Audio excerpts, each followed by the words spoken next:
میں کیا کہتے ہیں؟ فلا صدقا ولا صلی، دنیا کو اس نے ہاں میں بتا رہا تھا ابو طلحہ انصاری آئے، نبی سے عرض کیا یا رسول اللہ، اللہ کہہ رہے ہیں محبوب جی صدقہ کرو، یہ سارا باغ میں نے کیا کیا؟ صدقہ۔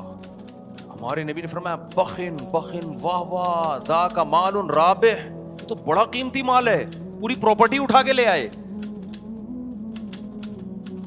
اور ہمیشہ ہمارے نبی نے ہر صحابی سے سارا مال قبول بھی نہیں کیا ہے کہ ایسا نہ ہو کہ آپ پہ ایسے حالات آ جائیں۔ بہت کم لوگوں سے آپ اس طرح کا مال لے لیا کرتے، جن کے بارے میں یقین ہوتا تھا کل ان پہ اگر حالات آ گئے تو یہ اللہ سے شکایت نہیں کریں گے، ان حالات میں یہ خوش رہیں گے۔ تو ان صحابی نے کیا کہ یہ ایمان کی کتنی بڑی علامت ہے بھائی، ہمارے نبی کو اصحاب کیسے ملے تھے اور ہمارے نبی کا ظرف کتنا بڑا۔ ایک دفعہ کیا ہوا، ایک بندے نے مجھے فون کیا کہ مجھے سونے کا مٹکا ملا ہے، خزانہ ملا ہے سونے سے، پتہ نہیں کہیں دفن خزانہ تھا۔ اچھا، اور اس میں اتنے خزانے وزانے نا، کیا اس کا شرعی حکم کیا ہے؟ تو میں نے اس کو شرعی حکم بتا دیا۔ اچھا، اس وقت میرے پاس بھی ایک مد تھی نا جہاں غربا مساکین تھے جن کو میں نے خرچ کرنا تھا، تو اس میں شریعت کا حکم ہے کہ کچھ فیصد صدقہ کرنا پڑتا ہے۔ ایسا کوئی اس میں یہ ہے کہ دارالحرب سے ملا ہے، دارالاسلام سے ملا ہے، یہ پوری ڈیٹیل ہے، میں ابھی آپ کو نہیں بتاؤں گا، ایسا نہ ہو کہ مٹکے وٹکے نکلنے شروع ہو جائیں آپ لوگ کے یہاں تو لیکن نکلیں گے نہیں، یہ ذہن میں رکھنا۔ میں نے اس کو پہلی تو میں نے نصیحت کی، میں نے کہا اللہ کے بندے یہ تو نے مجھے تو بتا دیا، کسی کو بتانا نہیں، جب تک کسی کوئی صحیح اعتماد نہ ہونا کسی پہ بتانا نہیں، ورنہ مٹکا تو بچے گا، تو زندہ نہیں بچے گا، کسی کو نہیں بتانا۔ وہ آئے گا وہ سارا فی سبیل اللہ کہہ کے لے جائے گا سارا۔ تو مجھے خیال ہوا کہ یار جیسے ہوتا ہے نا چند فیصد صدقہ کرنا پڑتا ہے، تو میں نے پھر میرے پاس بہت سارے غریب مسکین تھے لیکن میں نے نہیں اس کو بولا، میں نے کہا اس کے دماغ میں یہ بات آ جائے گی کہ مفتی صاحب کے دل میں کیا آ گئی ہے؟ لالچ آ گئی۔ حالانکہ میرے دل میں لالچ نہیں تھی، مجھے یہ تھا کہ کیونکہ ان لوگوں کو صحیح مد نہیں پتا ہوتی، ادھر ادھر اڑا نہ دیں۔ تو پیسے دیکھتے ہی انسان کی رالیں ٹپکنا شروع ہو جاتی ہیں۔ تو اب دیکھو نبی صلی اللہ علیہ وسلم کا کیا معمول تھا، جب وہ صحابی باغ لے کر آئے تو آپ نے کیا فرمایا؟ یہ گورے کے کلچر میں اور اسلام کے کلچر میں فرق بتا رہا ہوں، جو میں کئی سالوں سے کوشش کر رہا ہوں آپ کی کھوپڑی میں یہ سافٹ ویئر کیا ہو جائیں انسٹال، کہ کافر کا راستہ الگ ہے، ہمارا لبرل طبقہ، ہماری حکومت، ہمارے اسکول، ہمارے کالج اس ٹریک پہ ہمیں لے کے جا رہے ہیں، جبکہ اسلام کا ٹریک 180 ڈگری پر ہے۔ ہمارے نبی کہہ سکتے تھے گورنمنٹ کو دے دو، کہہ سکتے تھے کہ نہیں کہہ سکتے تھے؟ ہمارے نبی کی ایک ریاست تھی کہ نہیں تھی؟ مدینہ میں آپ بادشاہ تھے، آپ امیر تھے، آپ خلیفہ تھے، اللہ کے خلیفہ، آپ کہہ سکتے بیت المال میں جمع کرا دو؟ کیا خیال ہے وقت پہ کام آئے گا؟ نا نا نا، آپ نے فرمایا اپنے چچا زاد بھائیوں کو دے دو۔ گورا کہے گا؟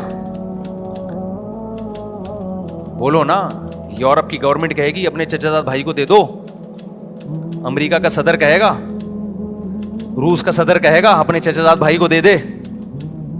ان کے ہاں یہی کہ سب کچھ کس کا ہے؟ گورنمنٹ کا۔ اسلام کہتا ہے نہیں، اولو الارحام بعضهم اولا ببعض، سب سے زیادہ حق کس کا ہے؟ رشتہ داروں کا۔ ہمارے نبی کو بتاتے ہیں ان کے چچا زاد بھائی بہت محتاج ہیں، اپنے چچا کے بیٹوں کو دے دو۔ اب مجھے آپ بتاؤ، گورنمنٹ کو دے کے بھی عوام کو فائدہ ہوتا ہے، خدا کی قسم غریب چچا زاد بھائی ہے اس کو دے کے جو فائدہ ہوگا نا وہ آپ تصور نہیں کر سکتے۔ چچا زاد بھائی کا دل باغ باغ ہو گیا ہوگا کہ نہیں ہو گیا ہوگا؟ اس کے بعد کیا وہ چچا زاد بھائی ابو طلحہ انصاری کو کبھی بھوکا مرنے دیں گے؟ وہ جان پہ کھیل کے ان کو بچائیں گے۔ گورنمنٹ یہ کام نہیں کرتی ہے۔ جب اتنا بڑا دل انہوں نے ابو طلحہ انصاری نے اپنے چچا زاد بھائیوں کو پورا باغ دیا ہوگا تو ان چچا زاد بھائیوں نے فری میں جب لیا ہوگا کہ یار ہماری غربت پہ اس نے اتنا خیال کیا ہمارا، تو آئندہ دیکھو ترغیب دینے سے پیسہ خرچ کرنے کا جذبہ پیدا نہیں ہوتا، جب تک خرچ کرتا ہوا دیکھو گے نہیں جذبہ نہیں ہوتا۔ ہم نے اپنے بڑوں کو دیکھا ہے نا ایسے اللہ کی راہ میں اڑاتے ہیں، تو ان کو دیکھ کے ہمارا بھی دل بڑا ہوتا ہے کہ یار ہمیں بھی چاہیے کہ ہم کیا کریں؟ خرچ کریں۔ تو ابو طلحہ انصاری کے بھائیوں نے کیا تصور کر سکتے ان کو کبھی بھوکا مرنے دیں گے؟ وہ ان کے موت کے بعد ان کی بیوہ کا بھی خیال کریں گے، ان کے بچوں کا بھی خیال کریں گے۔ تو اسلام کیا چاہتا ہے؟ انسانوں کا آپس میں ریلیشن مضبوط ہو،